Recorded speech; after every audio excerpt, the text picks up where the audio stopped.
Hi, welcome to this episode of the Smart Leaders Sell podcast. I am Jessica Lorimer, your hostess with the mostest, sales coach, leadership expert.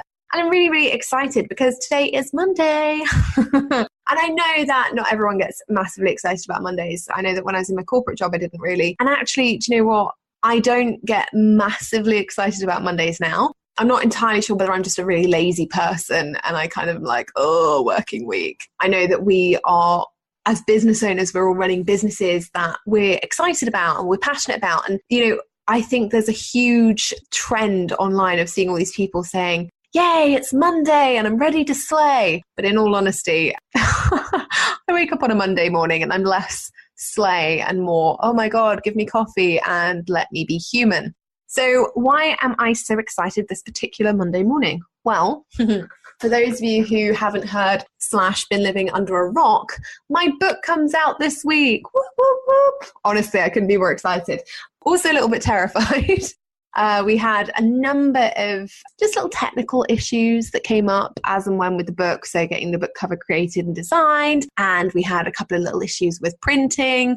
And mainly all of those issues were caused by me because I sent the wrong files and had this moment of panic when I realized that I'd sent the 0 edited spelling error, grammar error filled version over to the printers and thought, holy cow. That is not the version that I want going out there. So I have sent out the final version. It is already back from the printers, which I'm very excited about. And I have seen the what they call the remedial proof. And I'm very, very excited.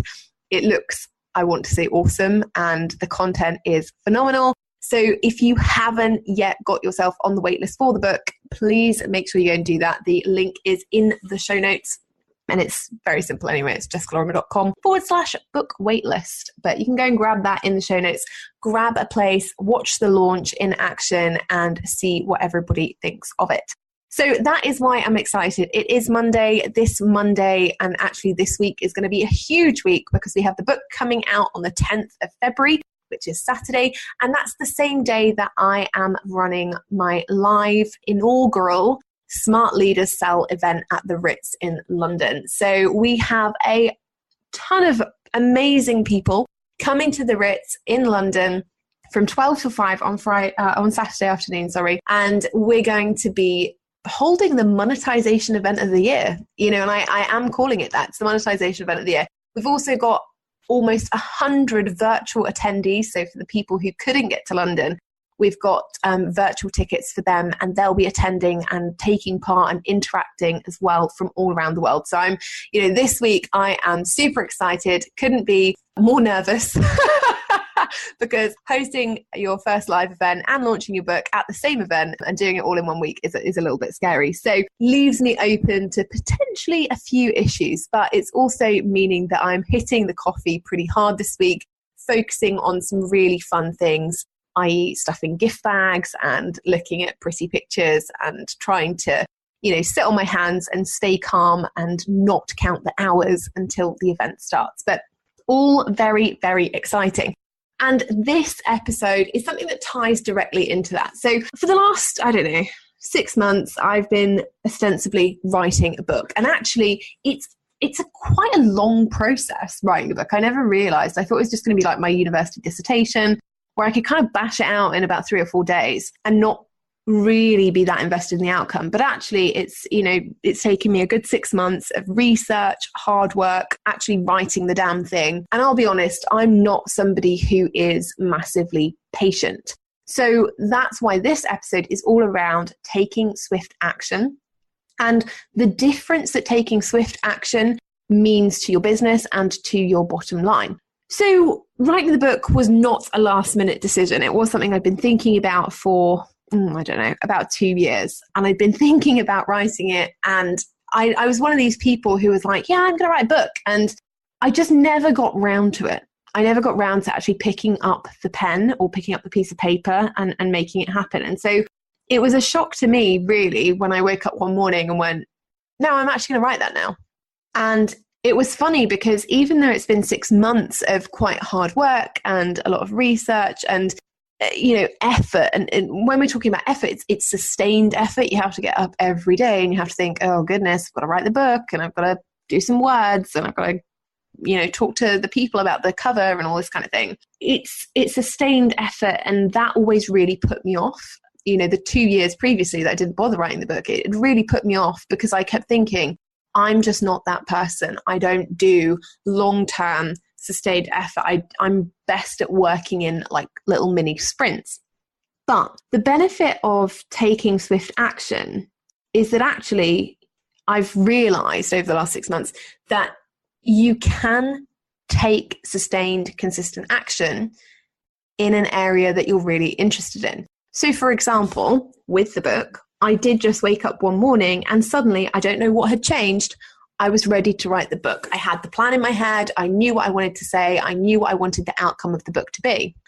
And actually, getting up that day, I was like, right, I'm just going to start getting this on paper immediately. So I had my brain dump moment. I started getting things together on a Google Doc. And I really did just kind of splurge words onto the page. And taking that initial swift action really helped with the sustained effort later on. Because ultimately what happened later on, let's say about, 2 days in, I went, oh, this is really hard. I've got to write the book and today I've got to write 2,000 words and tomorrow I've got to go back and look at those 2,000 words and see if I actually like them / they make sense. So it made it much easier having that initial swift, I'm going to take the action, I'm going to write down. And, initially I wrote about 10,000 words in that first day. Now that's not for everyone. I'd like to point out I'm quite quick at typing. And I did I woke up with this huge moment of inspiration. I was like, right, I'm going to get it all on the paper. But actually it made it a lot easier.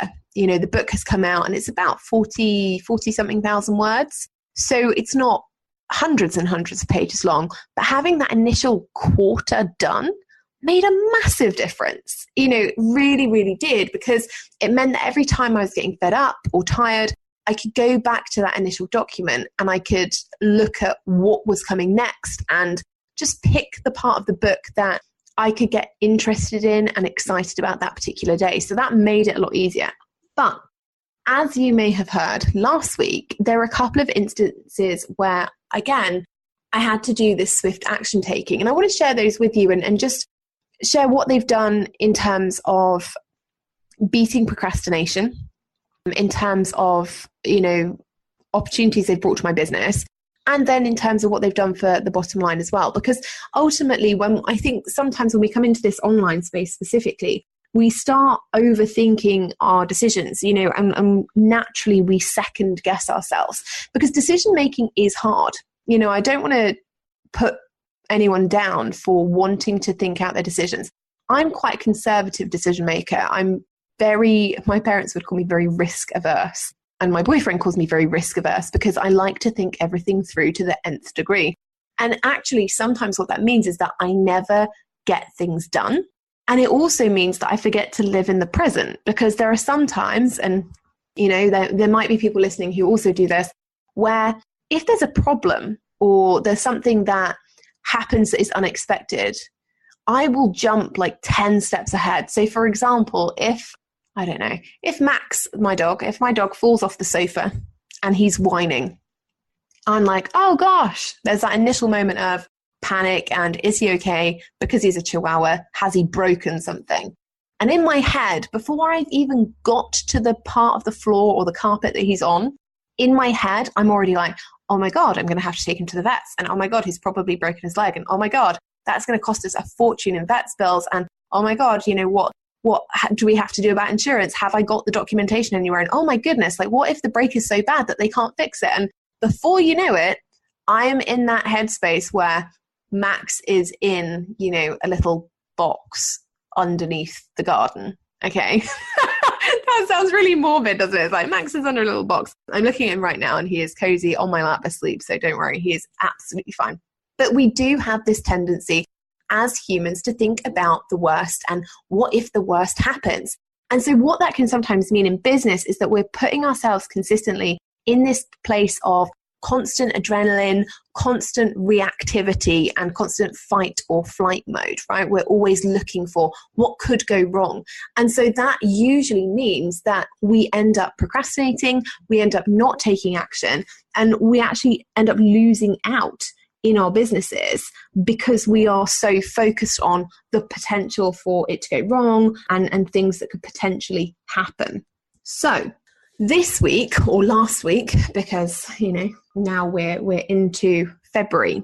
Last week, I was told about a couple of last minute opportunities. So the lady who does my PR, the amazing Amanda Reese, she is incredible. She rang me last Friday and said, Jess, you have been invited to go on LBC Radio, which is a radio station called Leading Britain's Conversations, onto their business hour on Monday. And it's at 9 p.m. on Monday night. And I was like, whoa. Now, I like to prepare for things. I like to know what people are going to ask. And I like to know, what kinds of questions people are going to come up with. And I like to know the format. But this one was different. There wasn't a format. It was live radio. And so, I obviously said yes on Friday. I was like, yeah, no, I'd love to do that. It'll push me out of my comfort zone. I've not been on live radio before, so that would be phenomenal. And what are the details? And there was nothing came back. Not Amanda's fault because obviously she's amazing, but they were just kind of still working out the show, because when you're running live radio, it doesn't necessarily get planned out months in advance. So on Monday, what happened was they sent me an email and they said, yay, we're so excited you're going to be on the show tonight. Here's the login link and we'll see you at 9:05. And so I was frantically looking up previous episodes because they have it on a podcast. So I was looking at previous episodes of the radio show, what kind of thing they'd asked, what kind of people had gone on, was there an opportunity or not for me to pitch my podcast or give website links and all of that kind of stuff. And doing my research, the great thing about it was that at 9 o'clock when I went to log into the software didn't work. So I turned up early, luckily 5 minutes early, and we managed to find a dial-in solution that worked and that was fine. But I still didn't have the questions. I still didn't know what was going to come up. And so I'm still going into this opportunity with that slightly panicked, I'm not sure what they're going to ask of me here, but also this is really exciting feel. And taking that swift action, saying yes, and being open to getting it done within a couple of days meant that I started generating leads last Monday from that exact radio show. I woke up on Tuesday morning. I'm not a massive, do you call them tweeters? Twitterers? I think it's tweeters. I'm not a massive tweeter, but I'd got lots of new people following me on Twitter and asking me questions and sending me direct messages as a result of being featured on LBC Radio. So it was a phenomenal experience, and it meant that saying yes in the moment and only having a couple of days to kind of work out what I needed to research and what I could say that would best meet their listenership's needs meant that actually when I went ahead and went through with the opportunity, even though I wasn't really sure on the questions, even though I wasn't really sure what they were going to necessarily ask me about, meant that I could convert their audience into opt-ins, into new subscribers, into new people who are getting to know my world and getting to know me, which is awesome.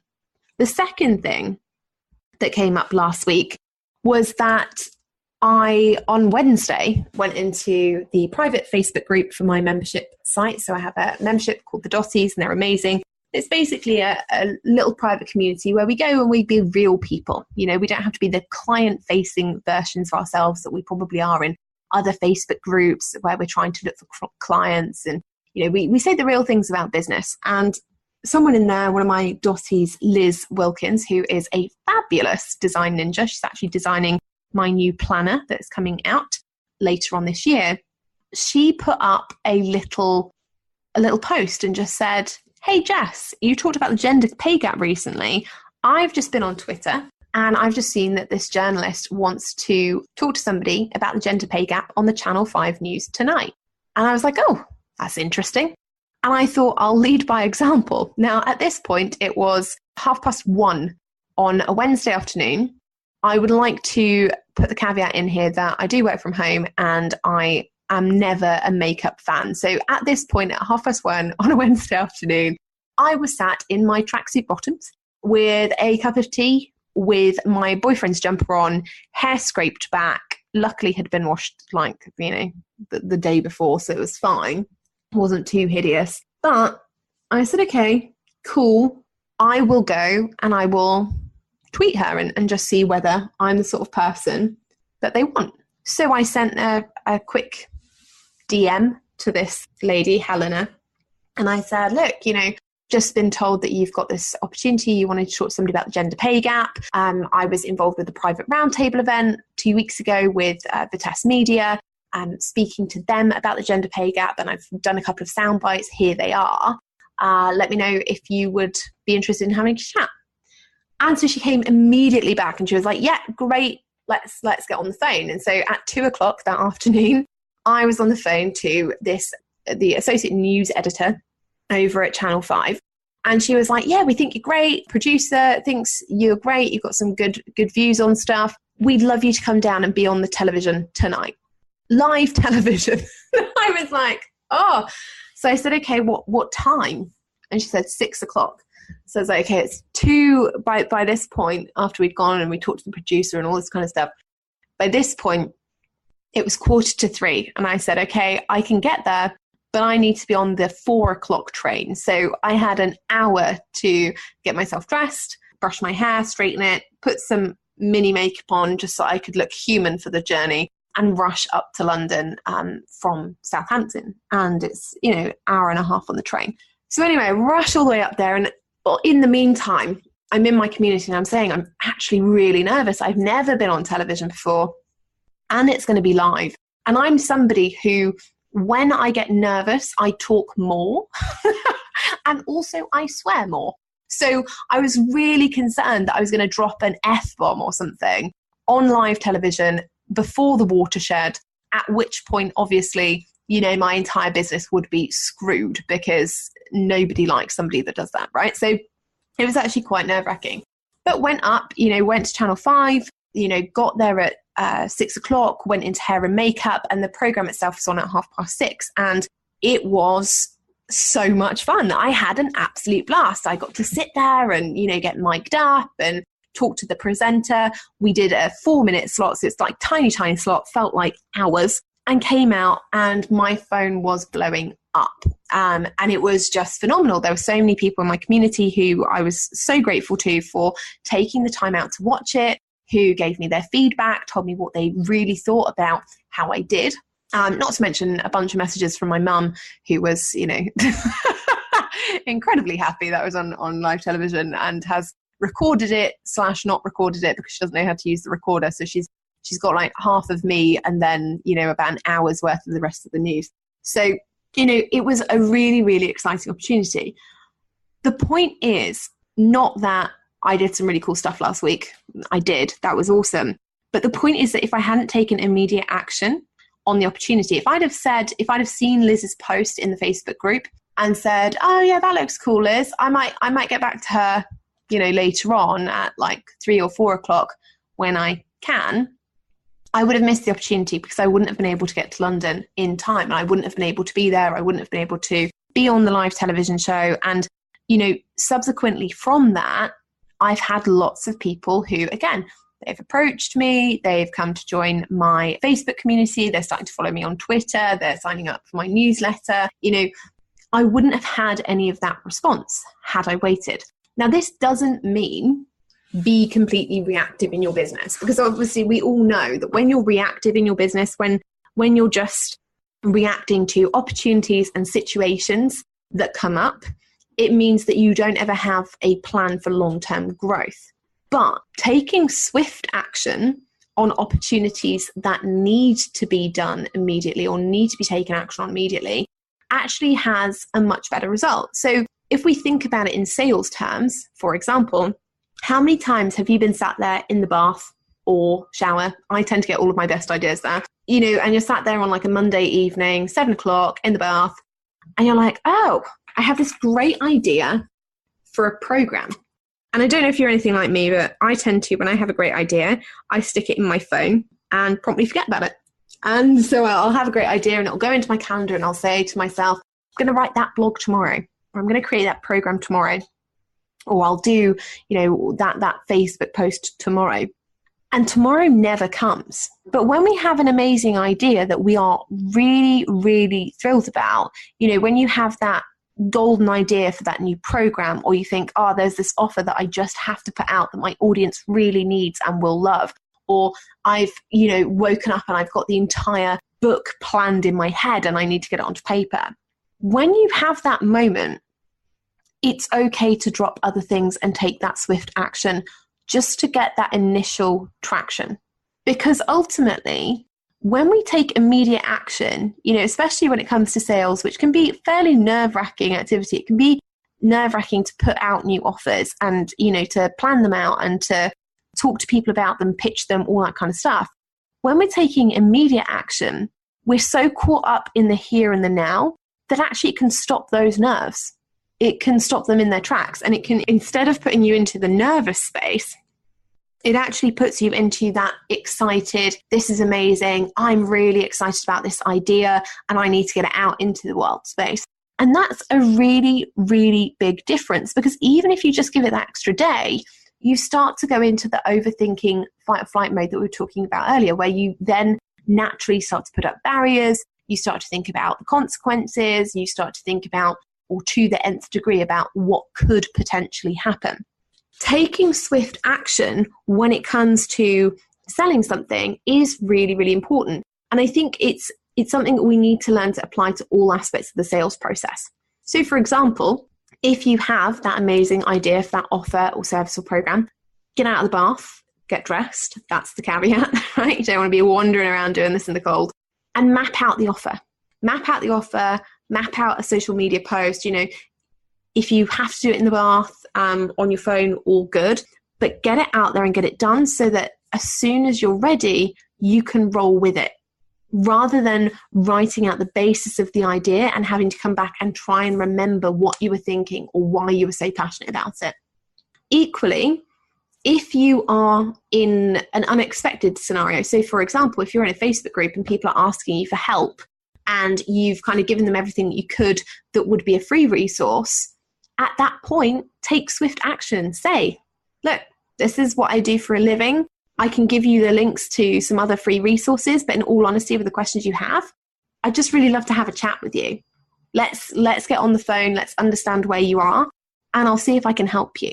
Now that sounds terrifying. Sounds terrifying when you plan it out, but actually when you're in the here and the now, when you're in that mode of, I'm going to take swift action on any new opportunities that come up today, it's much easier to say that than it is to try and put that person through a sales funnel process and try and worry about what they might say or might not say, whether they'll reject you and say no, or whether they'll actually get on the call in the first place. Our overthinking is the biggest killer of our action. Okay. And ultimately, when we take swift action, we get much better results. When we're selling programs that we're really excited about, when we are passionate and we're putting out great content that is asking people to engage with us, and they're doing so and they're asking for more, and we're offering them discovery calls, or we're, showing them paid resources, it means that you are confident. Taking swift action stops the nerves, makes you more confident. And when you're selling something that you are confident in, that means you're going to sell out. You have less time to worry about it. Think about the people who are always launching massive programs every year. Now, if you're in the internet marketing space like me, every year you'll see the same programs. You'll see 90-day year, product launch formula, B-School, those kinds of courses. And every single year, their launch looks pretty much exactly the same. Okay. And so if you're anything like me and you've seen that launch, let's say they do it twice a year, every year, 6-7 times, do you buy it? Do you really wait 3 years and go, oh yeah, I'm going to buy that now? Yeah, they finally sold me into it. No, you don't, because you see the same launch every year, just with different testimonials or different videos. And so you start to become desensitized to it. Whereas actually, if I woke up in, I don't know, July, and Jeff Walker dropped a live stream into my inbox and said, hey, Jess, I woke up today and you know what? I saw that this had happened in the industry and I figured that it was about time we did something differently, and that's why I'm launching Product Launch Formula now, because I'm really tired of watching entrepreneurs struggle to fill their sales funnels. I'd probably buy it then. I'd be like, oh, okay, cool. Right, let's get on board with this. Let's go make me a product. Let's go experience what that's going to look like. But when I see the same launch 50 times, I know that it's just going to be exactly the same as what it was last year. And that ultimately, that then desensitizes me and I don't care as much. I'm not as bought in.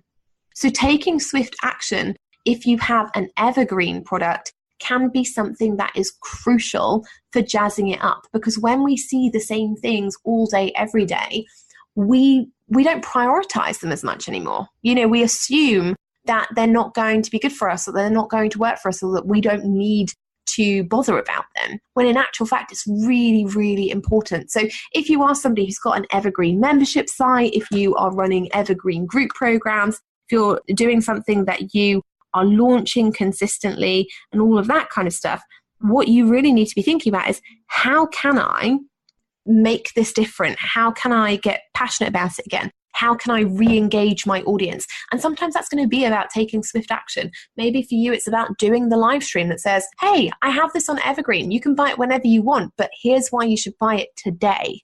Here's why you should buy it today, because there's something going on in the industry, or because I'm running some kind of promotion, or because I'm changing it up and making it different. And if you don't get this one, then you're not going to see the updates, or whatever that might look like for you. So you've really got to be thinking about what it is that, or what the swift action is that you need to be taking and want to be taking in your business right now. Is there something that you are not doing?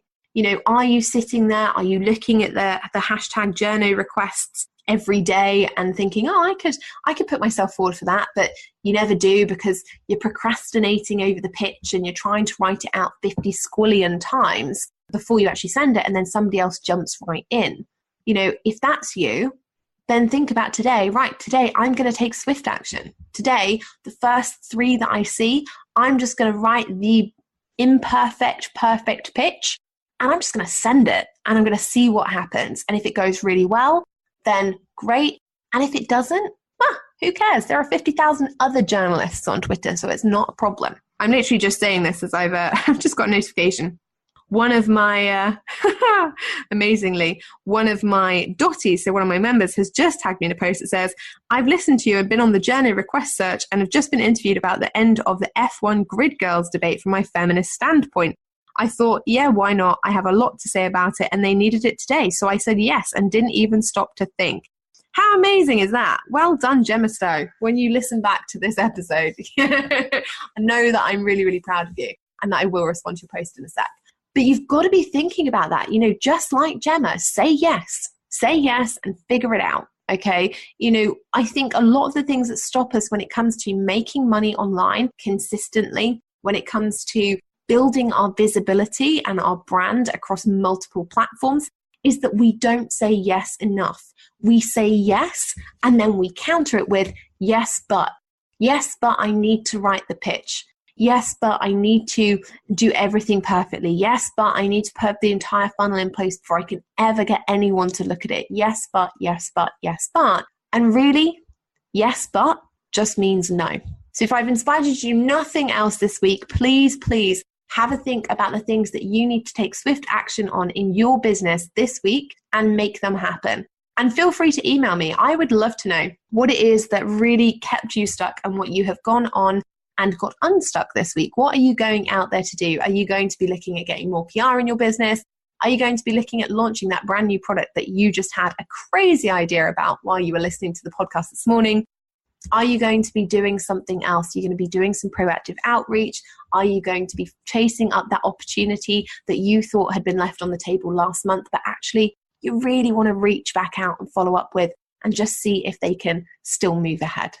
Let me know. It's jessica@jessicalorimer.com. Feel free to send me an email. Let me know what you think of the podcast. If you're enjoying it, And make sure that you hit that subscribe button, because next week's podcast is going to be all about the Ritz event. I'm going to be sharing with you the down and dirty, as it were, of the Ritz event, what we are doing, the epic secret squirrel bonuses that we've planned out for our audience members. And I'm going to be talking about the launch of the book as well. So I'm going to be sharing all of the secrets around the book launch with you. And I'll be sharing the results as well in pretty much real time, because the event is on the Saturday, the launch is on the Saturday, and then you'll have all the juicy info in your earbuds on Monday morning. So you'll be getting real-time reporting on that, and you can see exactly how it's going and track it for yourself. Like I say, if you do want to ever ask questions or be featured on the podcast, please make sure you come over and join the Facebook group, the Smart Leaders Sales Society on Facebook, or shoot me your questions in an email. I would love to have you on and talk about all of your sales queries. I'll see you in the next episode.